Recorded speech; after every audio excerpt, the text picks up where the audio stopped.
سجن العقرب احنا بنسميه جوانتانيمو العقرب. إدارة السجن عملت نظام جديد للزيارة، إزاز والتليفون، ومفيش يسلم على أولاده ويسلم على أبوه وأمه، كل ده كان ممنوع.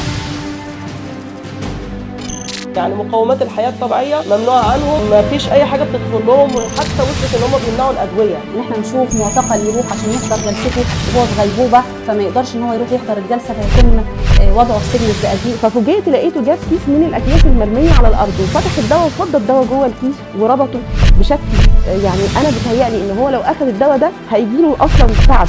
مصطفى من هول النشاسي جاله تنفس. لك أن تتخيل زوجة وهي داخلة على زوجها وتلاقيه قاعد على كرسي وتسأله انت مش واقف زي كل الناس ليه؟ يقول لها ما انا واقف اهو. لما نلاقي النهارده الاخ في عنبر الاعدام والده ما يعرفش ان هو محكوم عليه اعدام، والدته لسه متوفيه وخايفين على والده، فبتيجي زوجته وتقول له لو سمحت بس اقلع البدله الحمراء من فوق وادخل بالفانيلا الداخليه علشان والدك ما يشوفكش بالبدله الاعدام، خايفين يقع منا يموت.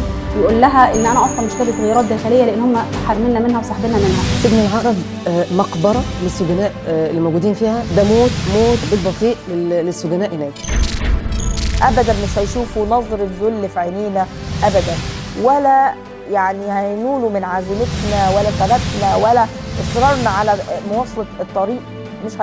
مش هينولوها، يعني اللي هم بيتمنوه ده مش هيحصلوا عليه ابدا.